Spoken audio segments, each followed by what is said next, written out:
about my exchange. I was outbound to Italy, 2014, 2015. And the title of my presentation for today is Communication, Exercise, and Resilience, How Exchange Shaped My Early 20s. So I will start off just by saying, like, one, I tend to talk really fast. So if I start talking too fast, anyone just feel free to hop on the mic and just be like, slow down a little bit. Two, if you have any questions at any point along the way, feel free again to just interject and ask away, because that's what this is about. So let's go ahead. There we go. So I'll just talk briefly about my exchange. I thought this was cute. I found this on my dad's Facebook profile. This was the day that I got my Rotary assignment on December 19th, 2013. Oh my gosh, 7 years ago. I got my assignment to Italy, so I was clearly very excited about that. I was told that I would be staying in a town called Gallarate, Italy. Couldn't find a map with Gallarate on it, which isn't super surprising. It wasn't like a huge town, but I had some maps here on the left. You can see it sort of in the larger range of Italy, and then as you zoom in into this northern Italy part, it was basically west, like northwest of Milan, right in between, sandwiched in between that and a larger town called Varese. Edina High School actually had a student from Italy named Giuliano, who was from Varese, and I met him my senior year at Edina. So I actually got to spend time with him a couple times when I was on exchange. That was really nice to know someone. Also, what a coincidence that someone who was at my high school in Edina was like also at this nearby area that I went to. So I thought that was pretty cool. We'll talk about my families really briefly. So my first family was the Carabelli family. We have Mama Marta and Luca, dad up here. And then on the side, Tommy was my younger brother. I also had an older brother, Pietro, but I didn't have any photos with him. Pietro, if you ever watch this, I guess you just like didn't like getting your photo taken. We spent a lot of time together. I was with them the longest, pretty much when I arrived at the beginning of September through December, actually into that first week in January, maybe even 2 weeks. After that, I actually moved towns. I went to a nearby town called Bustarsizio, which stayed at the same high school in Gallarate. So I kind of felt like I did my exchange in Gallarate entirely, but I did spend some time in this neighboring town. So this was the Larghi family. The mom and dad here on the left, Donatella and Aldo. They had 2 daughters, and actually the Carabelli family also had a daughter. She was on exchange in Taiwan when I was there. And so I was actually, it was almost like I was a replacement daughter, which was kind of cool. I also look very, very similar to their daughter. So it was like, crazy alike.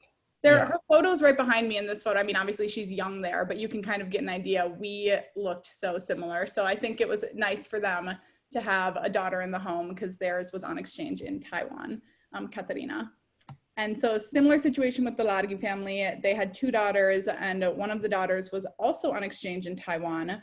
So I never met her, but their older daughter in this upper right-hand corner, right in the middle, she was on exchange in, she wasn't on exchange, she lived in London. So she visited for her spring break and spoke fluent English, which was nice for a week, you know, to have a host sister who spoke really fluent English. Aldo was an amazing cook, absolutely incredible. I ate a lot of good meals with that family. Gualtieri family was my third and last host family. So the mom was Maria Grazia, and then the 2 kids, Ale and Serena, in the upper right-hand corner. This was really nice. They were my third host family. So by that point in like March, my language skills were pretty developed. Serena was more or less my age, and so we got really close because we were able to communicate pretty freely by the time that I was with them. So she was so welcoming right from the beginning. In the lower right hand, we're at the World Expo, which happened to be in Milan the year I was there. That was really, really cool. Right, so this was the best photo of my school I could find. The quality is a little bad, but it was called Gada Rosselli. And in Italy, they sort of split you up in 2 different high schools depending on what you're interested in. So I was in what was called a Liceo Linguistico, which was like in like a language high school, or high school oriented towards language. There's also like math, science, like engineering high schools, depending on what you're interested in. So the language one made the most sense for me for obvious reasons. Before I get into the presentation, also just want to talk briefly on the travel, because it's always fun to sort of see where people went on their exchange for their travel. just to preface, all these photos that I have, I took on my, like, it was like an iPhone 6. I was looking at them. I was like, wow, these are some pretty high quality photos for being on a phone. So shout out to them. Not trying to like plug that through Rotary, but I was really impressed. So this Euro tour that we got to do at the end of my year, of course, was incredible. In the middle is a group of exchange students from all around the world who were in Italy, in Paris, of course. And then on the left is Prague. On the right is southern Germany. And so we did that sort of classic Euro tour in a bus for the last 2 weeks of my exchange. We hit like France and then into Germany, into Austria, Czech Republic. It was a very incredible trip. I was also super lucky to do some traveling around Italy. So Stresa on the left was actually not too far from where I was staying. This was a really, really beautiful night we were there. And then on the right are the Alps, the Carabelli family. It took me to the Alps right around Christmas time. Got to ski and do some ice skating. Sometimes when I was making this presentation, I was just looking at these photos being like, I cannot believe I was actually at these places because they're really incredible. I got to go to Venice a couple times, Venice at sunset, Venice during the day.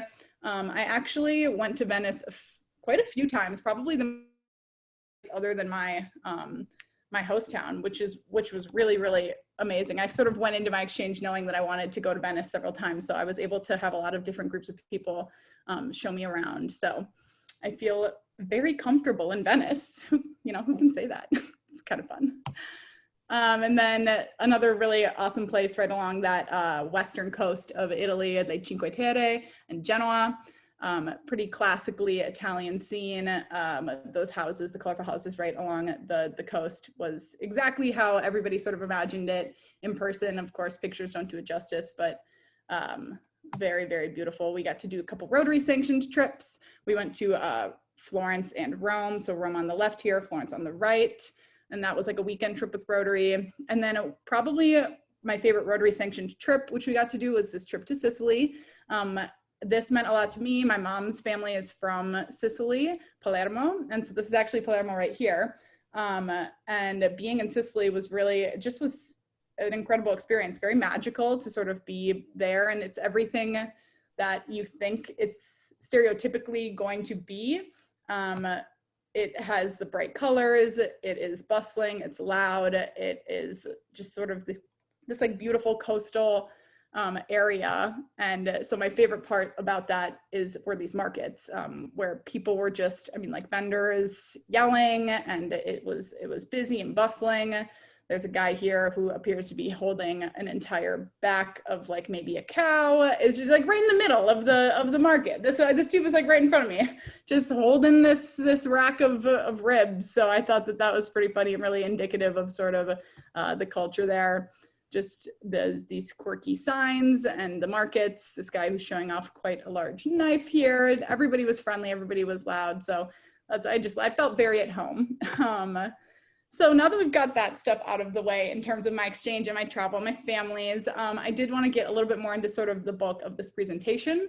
I am a big picture sort of person, so I kind of, have to read it, but just to give everybody an idea of where I'm kind of going, I'm basically going to talk about some three like pretty pivotal things that I learned on my exchange.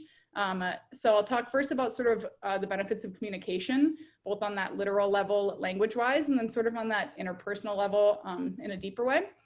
I'll move from that into another thing I learned on exchange, which was just developing a sense of resilience and agency, and how that has sort of helped me as I've moved on from my exchange. And then finally, put all those lessons together and sort of talk about how that leads into that sort of seemingly unrelated piece of exercise that's also in the title, and talking about where I'm sort of moving forward with my career, my master's program, and where that will go. So again, feel free to interject if something doesn't seem to be making sense.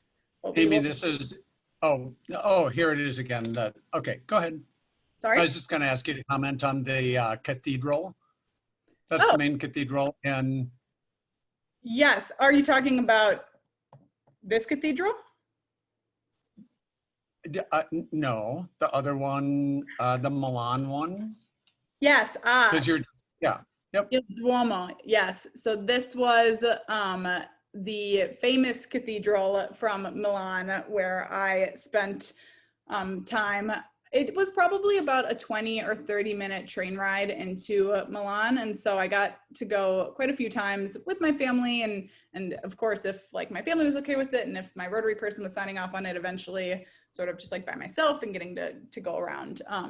Milan was really pretty. So this is a pretty representative photo of Milan. That's why I included it here, because that's where I spent all of my exchange. So here it is again with my first host mom, Marta.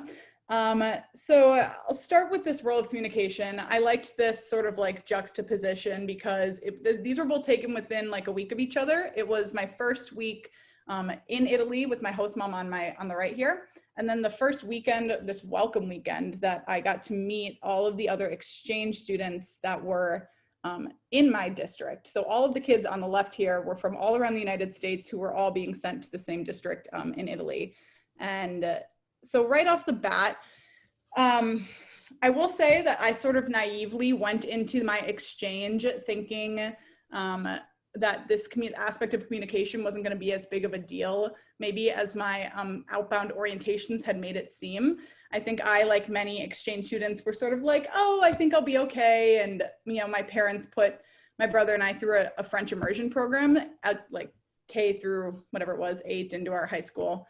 So we grew up speaking French. And again, I naively was kind of like, I got one romance language down. I'll totally be okay with another. Like, it's not gonna be that big of a deal. Meanwhile, my dad was like practically begging me to like get further and further in the Pimsleur tapes. And I, like everyone else, ignored him. And, you know, if anyone ever watches this and you're thinking about going on exchange, I know you'll probably ignore me because I would have ignored me too. But the importance of getting a baseline level of your language down, I cannot stress enough. You arrive in your host city and you are with a group of people and with a family who are absolutely lovely, but you don't speak their language, and you go to a high school with a group of kids with whom you've never met. And again, you don't speak their language, and all of a sudden you kind of look around. And for me, at least, it was very, very isolating because I really like to communicate, that's how I like really reach out to people. And I like to form relationships by having those conversations with people. And so to have my ability to communicate stripped from me, it was like really, really hard at first. And the way that Rotary talks about the sort of classic peaks and troughs of exchanges, they describe it as you arrive and it's like a honeymoon phase. Arrive and everything is like, it's like such a good honeymoon phase, then eventually you dip. And for me, my experience was that right when I arrived, I was like, it was a little chaotic because I wasn't able to communicate with people. And for me, right away, I felt isolated. And so the communication factor there was so evident and so present to me right off the bat. So that ties in with these exchange students, because having those welcome weekends where I could speak in my first language and speak English again, it was like a breath of fresh air in the sense of like, oh my gosh, you know, not only am I so grateful to be able to communicate at all on a baseline level, but I am like really desiring to hone my communication skills in English, even more than in a like, it did more for my communication skills in English than I think I was expecting, because to be able to sort of like develop that deeper level. Sort of these photos, again, funny side by side. These were also taken within about a week of each other. Just being with the Italian speaking people was really hard at first because I wanted to communicate and I wanted to, you know, be with them present, but when you can't speak the language, it is really hard at first. And not a lot of Italians speak super fluent English. So it was a lot of like translating on a phone and going back and forth, and you made it work. But I felt obviously like kind of goofier and a little bit more like myself with the exchange students, which I think is a very, very common thing for some exchange students to feel.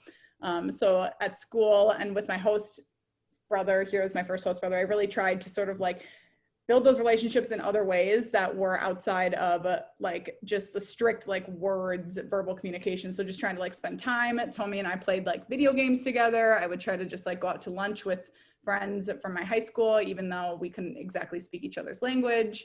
So all of that to say, basically those first 3 months were really, really difficult for me because I felt super isolated, and I felt like it was very hard to wake up every day and to not be able to understand what was going on at school. And it was just kind of exhausting. Your brain is taking in all of these sounds and you're trying to make sense of it, but nothing's really clicking because you don't know the language. And so people would ask me to hang out, and it's almost like those first couple months, I just remember being like, oh my gosh, I'm so tired. All I want to do is sleep. But I really had to sort of fight through that, which leads me into the next portion of this presentation, which was like just developing this sense of agency and resilience. So it sort of came down to, these are funny photos, it sort of came down to me deciding that I wanted to, like really wake up and make an effort every day to make this exchange better, rather than sort of having it be a passive experience where I was just waiting around to learn the language and waiting around to build those connections and have this year of like cultural connection. I sort of woke up and decided that I was really going to try. So, these photos at school were taken like the first couple months, and obviously school in general, kids in high school, they're just kind of like, we don't understand anything. It's basically this like incomprehensible stream of syllables that are coming at us. So I just, like I said, I decided probably in like early November, I woke up and I was just kind of like, I want to like put everything I have into learning this language. And to me, it was like learning Italian was the key to unlocking the rest of this exchange, because as once I could communicate a little bit more fully, I could start like really delving into the different parts of like Italian culture. And so here I am featured with the 501 Italian Verbs book, courtesy of my dad. Woohoo! He sent me along with that, and I rolled my eyes at him when he sent it with me on exchange. And then that ended up being such an important part. I would spend hours on hours and hours at school just copying verb tables, finding like irregular patterns, going through my vocab books. My mom would probably at this point pretend like I was pushing my glasses up the bridge of my nose, as like just really studied basically to have to sort of learn that language and accelerate the point that I could do that. And I think as I did, obviously things got easier and I was able to like wake up every day and experience a different exchange. And so that really gave me this sense of like, okay, I can actively choose to respond to this situation in a certain way, because I wasn't experiencing maybe what every exchange student, not every, but like the typical exchange peaks and troughs is not sort of what I was experiencing. And it was kind of making me question a little bit. And so it was one of those things where it was like, okay, how do I respond to this situation? And what part of this can I control? And how can I respond to this in like a positive and constructive way so that I can sort of make this exchange like a good and positive thing for not just myself, but everyone that I was around.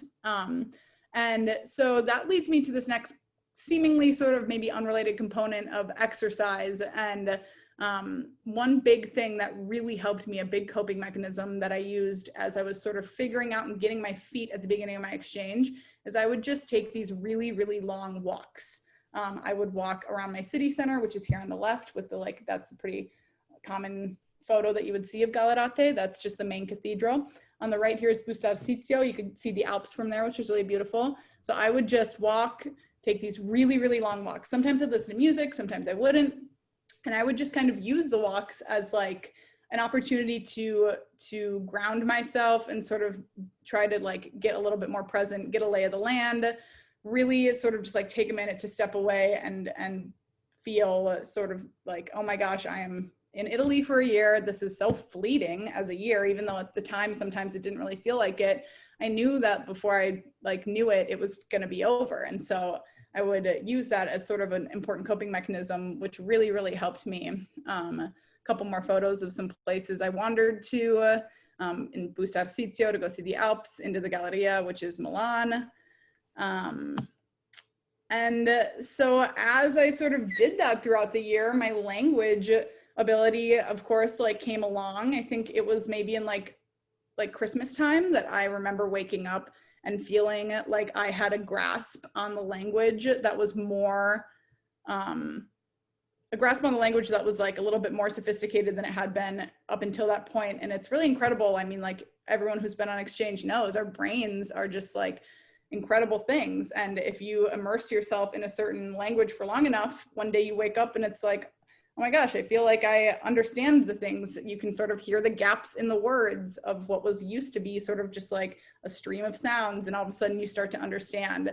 And then sort of using that, all my coping mechanisms as my year went on, I just started to, I feel like, open up to my friends and to my family. And I really sort of got this, I feel like my exchange had this, like, it sort of did like this exponential curve thing, rather than the honeymoon into the trough and all that. It really, each month I was there, just like improved and improved and improved. And meeting my third host sister, who's in the upper left hand corner here, Serena, she was so fundamental right at the end of my exchange. She introduced me to all of her friends the very first day. She was so welcoming right off the get-go. She was like so sweet.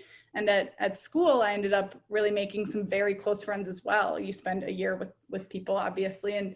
And so that was really, really cool for me to see, just for myself throughout the year as I went on, being able to really to look at all of these friendships I made, and to think about how different it was when I arrived versus as the year went on. So Serena, and then on the right here, some school friends, Luca and Francesco. In the lower left-hand corner, some more of Serena's friends. These are some good school friends. And so just school was really difficult for me at first. And so to have like good school friends who were there and who were so patient with me as I was going through, obviously, some hard times, being like isolated or feeling lonely or homesick or whatever it was. And they like, ooh, I think I'm gonna cry a little bit.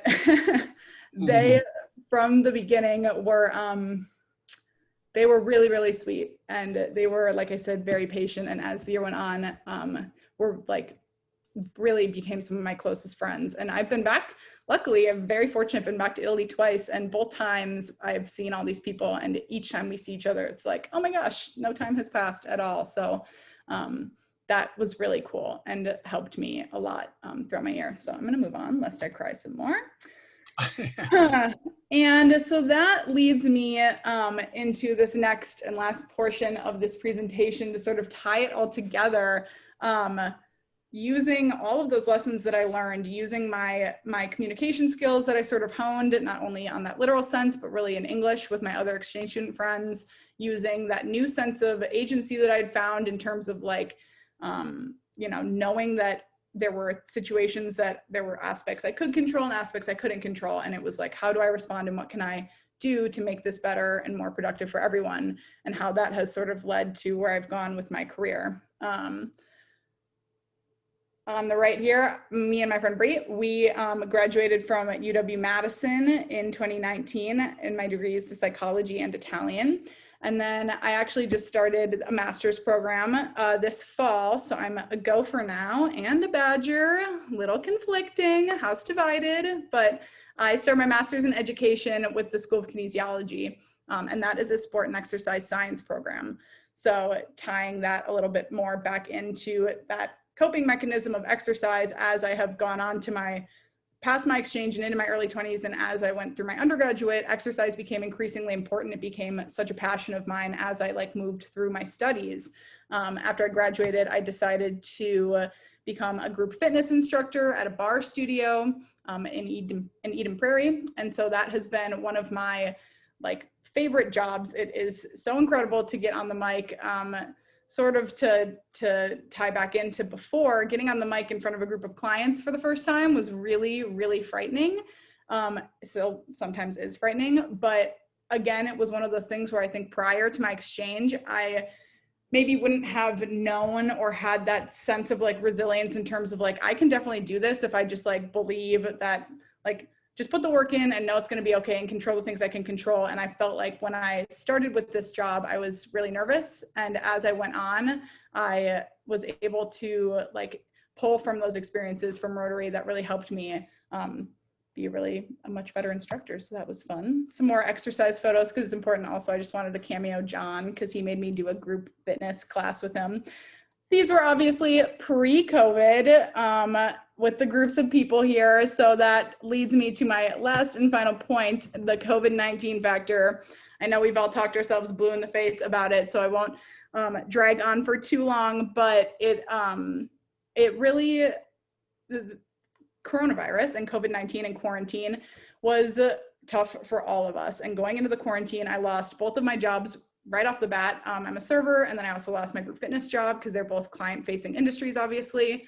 And so moving into that quarantine, I was probably in like the lowest, I felt like the lowest I had been since those like lows of exchange. And the difference I feel like this time around was that don't get me wrong, I had my moping period. You can ask my brother who lived with it for like 2 weeks. I definitely was sad and adjusting, and it was all new and different like everybody did. But I think the difference with having had been on exchange and having had all those experiences and lessons that I learned from Rotary was that after like a couple weeks, maybe 2 weeks, I just woke up one day and I was like, okay, like what can I do to make this better? How can I, what activities can I do? Can we all go on long walks as a family? What kind of exercise can I do? Can I move my body? Can I paint?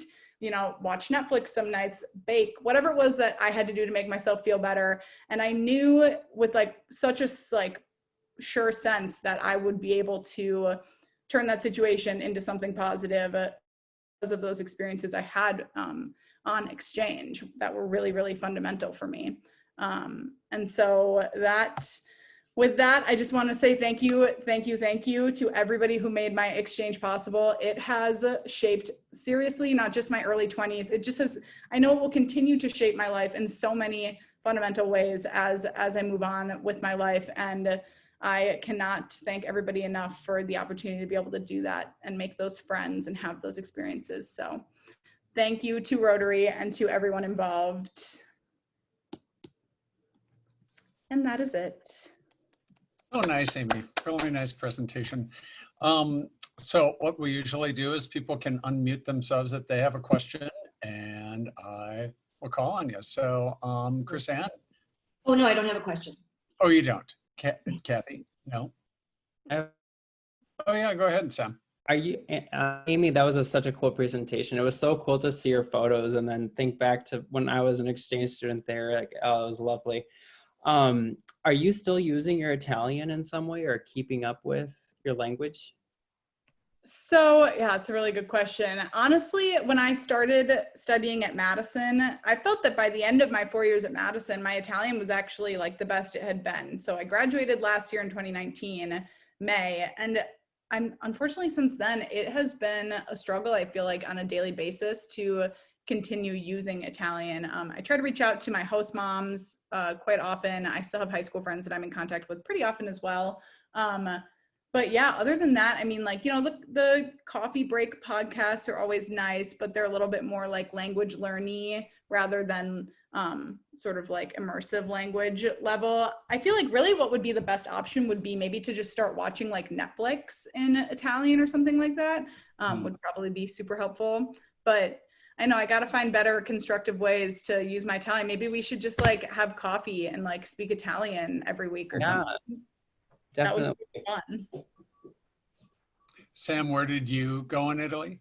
I lived in Cremona, so actually just south of Milan. So it was on the map so it was probably an hour and 15-minute train ride. They have a nougat festival. They do. Yeah. We went there. You did? Oh my gosh. Yeah. There were actually, I remember all the exchange students from Milan came to Cremona for that festival. Yeah, that's what we did. That's great. Thanks, Sam. Other questions? Karen? Well, I just want to grazie mille. I want to thank you so much. What a beautiful presentation. And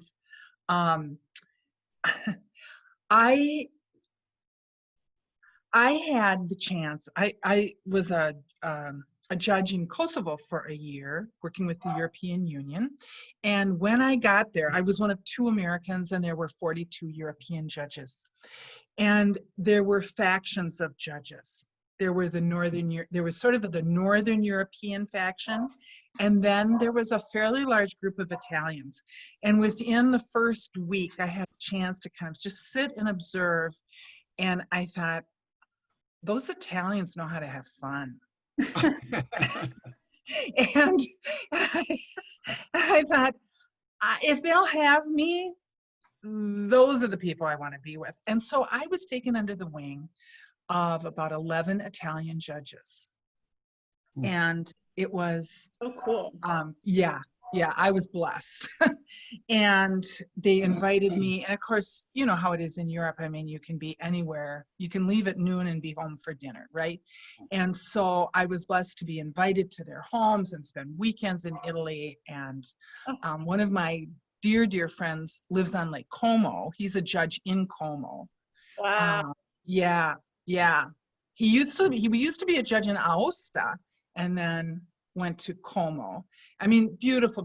So to be invited and to be made a part of this group, I think that the chance to be accepted and received by Italians is I mean, in Minnesota, I think we have this deep-seated sense of community, but our sense of hospitality is different. And how did you experience it? Looks like you were with wonderful families and you could see the affection of the parents that they had for you. How did you experience that Italian? It's different. I used to tell my Italian friends that when I would come home, but I expected to come home to Minnesota and I talk like a disa, you know, and just be much more expansive. How did you experience that? Oh, yes, that is a good question too. I felt that you were totally right. I got very lucky. My families were phenomenal. And especially, you know, my first host mom, she was a flight attendant with Dad, help me out, the airline that no longer exists, TWA? Let's say TWA, I think that's right. And so she actually, her English was like fairly decent because she was this flight attendant. And so I was really lucky with that first host family. She was so welcoming. They were also welcoming right off the bat. And that is what I felt, especially with these good friends that I made in high school, like you said. I will say in terms of like a generalization that, and Sam, you can sort of like comment on this if this is what you experienced as well. But I felt like Northern Italy, so Cremona, Milan, where I was almost culturally like Switzerland. It was very much like a European vibe rather than your like stereotypically Italian vibe. And I was very close to Milan. And so I know that Milan in general, and this is what my friends at high school told me as well in where I was, but it was just a little bit more like, it was that chic, posh, a little bit more closed. That's what my high school friends would always say. Like people here, they're sono chiusi, they're like a little bit more reserved. And so when you think about that, like stereotypically Italian, like loud, crazy, bustling, that's like the further south you go, the more you're going to experience that sort of like community, I guess. So like you said, and I feel I got really lucky with the people I was with, but I will say in like a general sense, I didn't experience quite the same like really intense, like loud, bustling Italy that some of us might conjure up when we think about it like in a very stereotypical way, if that makes sense. Amy, I think you said when you were in Sicily that was much more bustly and crazy and all the rest of it. Yeah, I don't know, Sam, did you experience the same sort of thing? Yes, I would say that in Cremona it was definitely cutesy. Yeah, there was definitely exactly, yeah. But Hey, definitely, Shelley, if you can hear us, thanks for joining. Chrisanne, go ahead. Amy, I really enjoyed the presentation. It brought back memories from my exchange as you were going through your families. I was thinking of my families and how all these years we stayed connected. Thanks for presenting today. I'm here to thank you. I really enjoyed your presentation. Well, thank you for inviting me. I'm happy to do it. I love talking about exchange, especially now. It's like, I think I left for exchange, 6 years ago, this last September 4th. And so it's just weird that it's been 6 years and yet every day I really do feel like it makes a difference in the things that I do and the way that I interact with people. And so I'm happy to talk about it. Thanks very much. Hey, Lindy. I just wanted to say, Amy, what a beautiful job you did both on speaking and on your presentation materials. You did a really beautiful job putting your photos together and the banners. And I've been part of Toastmasters for 4 years now, 4.5 years. And that's a really difficult skill for a lot of people. And you really nailed it. So if I were evaluating your speech today, you did an awesome job. Thank you. That means a lot. That means a lot. Public speaking, bit of the nerd. So thank you. That means a lot. Thanks, Lindy. Karen? Sorry to jump in again, but No, please you know, do. Kathy and John, your daughter really just shines, and we all so appreciated her today. And there is such a joy in watching our children grow and thrive and turn into these vibrant, energetic, intelligent, talented young people, because she and her peers are the ones that are going to find a new way for us to be when we emerge on the other side. And hats off to Kathy and John for your part in raising up this amazing young woman. Well, it's so kind of you to say, Karen. Yes, Thank it you. is. Really nice. Got the best parents ever. Best daughter. I'll just share personally, when Amy was kind of putting this speech together, she was thinking about sort of excluding this exercise part. And I said, I think it's really important right now. And I have just shared with her, I feel like I mean, like all of us, I've been really depressed over the past 6 months. I'm a gym goer. I haven't gone back yet. It's just like, I find it hard. I just find it hard to get out of bed some mornings, you know, like all of that. So what I didn't know and what I learned, Amy, from your presentation today was this: okay, I'm done. I'm moving forward. I'm deciding to do something, anything to move forward. So I just want to acknowledge that, you know, fortitude, or whatever the right word is, just be able to make that decision and like, we're moving. And I don't know what it's going to be. It's going to be this, that, or the other thing, but I'm doing something and I'm not going to let myself wallow. So Wallow for like a week or whatever. Yeah, get your wallowing in, but thank you though. Yeah, that's definitely attributed to exchange in a big part. thank you. Chrisanne? Amy, I was going to say your presentation too would be super beneficial to candidates that are preparing to go out, because it's super realistic. You know, when you show up and the kids in school, and you know you're a star when you show up, but you know when you spoke about not taking language learning seriously before you left, and really realizing like, crap, I should have done that. Yeah. That's a huge lesson. But also, you know, as you go all the way through your year, your photos and just the way you speak of your families very lovingly, it's a nice presentation that I think would do really well at the outbound orientations. Well, thank you. We have to talk to someone about that. Sure. Yeah. Other questions? I have another question. Amy, Yeah, when please you go were in ahead. Italy, did you meet some of your mom's relatives at all? You know, it's funny. I asked to, well, so a couple of things with that. We were only there for 3 days, and one of those days was spent in a coastal town called Cefalu. And so really in Palermo, we were there for 2 full days, and it was pretty jam-packed. I mean, like, as you probably remember, Rotary does a pretty good job of keeping your schedule like, we're doing this, and then we're getting in a bus here, and we're like moving here, and like, that's how it's gonna be.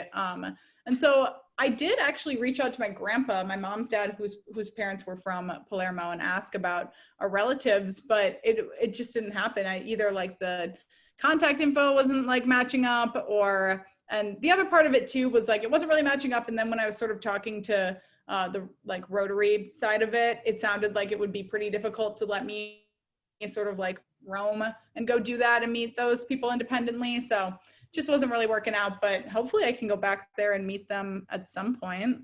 Mom, hint, hint. It'd be really cool. Thanks, Sam. Other questions?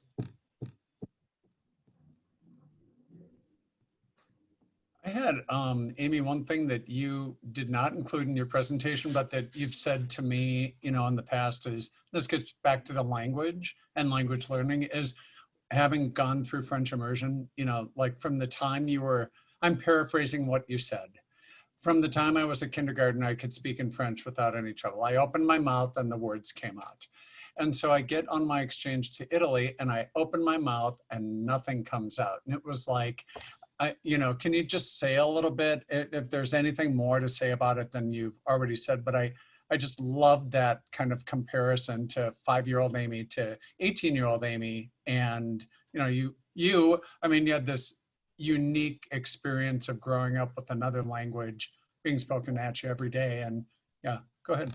Right, right. I think that there's definitely something to be said about like age differences. And when you're 5 or 6 in kindergarten and dropped into an immersion setting, your brain is like a sponge, even more so than it is still at 18. But I mean, like when you're in that critical language development period from like whatever it is, like 3 until 11, like you said, I have said that before. It was like, I don't ever remember actively learning French. I just remember like being able to speak it. And so it's always just like been right there in my brain. And I'd say that going into Italy and learning Italian, I was at like an advantage in terms of the structure of a Romance language. I did feel like I had a little bit better grasp of that.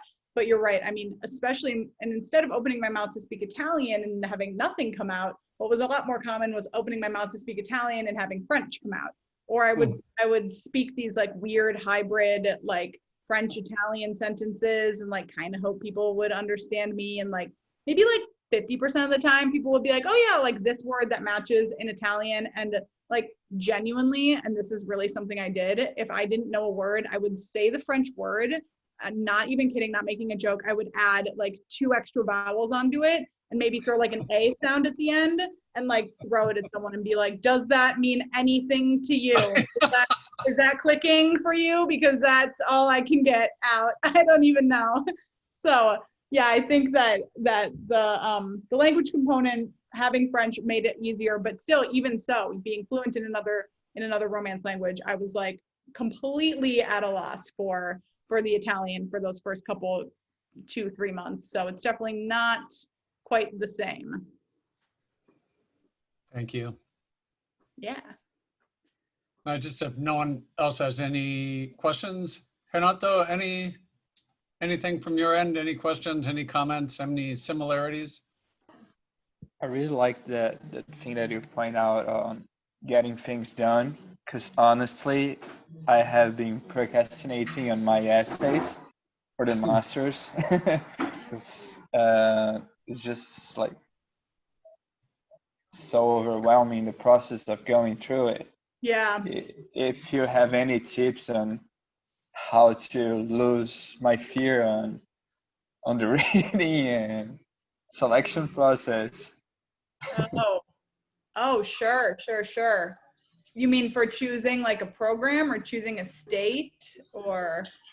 Yeah, because right now I have a lot of options. My advisor gave me a list of 13 different universities in the US. Yeah. But honestly, it's a lot because each university has its own process, and yeah. And I am kind of afraid, as a foreigner in being accepted to these universities, especially now. Thanks, Kathy. With new laws and coronavirus going on. Totally.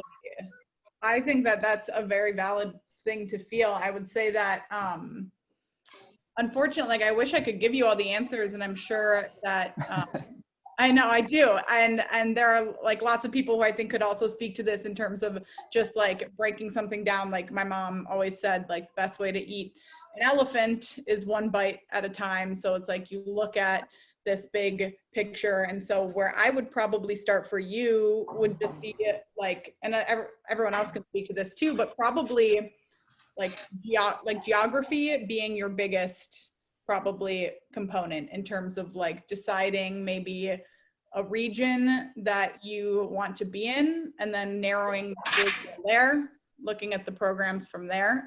Dad, you're probably a good person to ask this question as well. Do you have any? Well, I was just going to ask you what your area of study is, and that can have a big influence on which university as well. Yeah.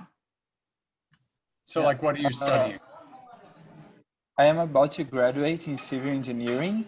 Oh, wow, congratulations. But while I was in Georgia, Yeah, sorry. But while I was in Georgia, I was kind of good in teaching Portuguese to people. Mhm. So I started as a lab assistant, but during the quarantine, they promote me to teacher assistant. So I would give classes and stuff like that. And my advisor said that I could actually get a scholarship kind of to do my master's by teaching Portuguese and doing my research in civil engineering at the same time. Right. Yeah. So he gave me a list of universities that he kind of know how things work. Yeah. And in Minnesota, there's I really forgot the name of the church. I think it's a Lutheran church. Has a big university with a huge language program. Mm. Would be like easier to go and be just another teacher there. Meanwhile, I do my master's. Right. But honestly, like this essay thing is the thing that's mostly dragging me down. But like by hearing your lecture, I'm thinking just doing it, you know. Yeah. Not being so afraid of the thing, just go on and do it. Yeah, I mean, the first, like, taking the first steps are always the hardest, and you could say that for anything. I'm sure everybody on this presentation has an idea that they can come up with in their mind where it's like a task where it seems so big and daunting, and then just deciding, you know, like, okay, where can I start? What's like get a framework, like an outline going, and sort of work from there. And maybe let yourself say like, okay, just tonight, I'm going to spend like 15 minutes on it. And just like, that's it. All I want to do is 15 minutes, get some ideas on paper. And then I feel like things just kind of start, as long as you have that momentum and get the ball rolling with ideas, things will start to come, rather than thinking of it like, I have to complete this whole thing all at once, you know, in a big structure. Hey, Renato, can you, in the chat, could you write your email address, and maybe Amy and I can be in contact with you? Yeah, that would be nice. Thank you. Great, thank you, and thanks for joining again today. We're right Yeah, it at was about very cool. 5:30. Oh yeah, right at about 5:30. Any further questions for Amy? Sounds good. Well, it's been a great presentation. Let's see. I usually bring up the Rotary 4-way test. I have that at the ready always, but of course not today. So one sec, let me bring that up. So, Amy, did you see his email address? I did, thank you.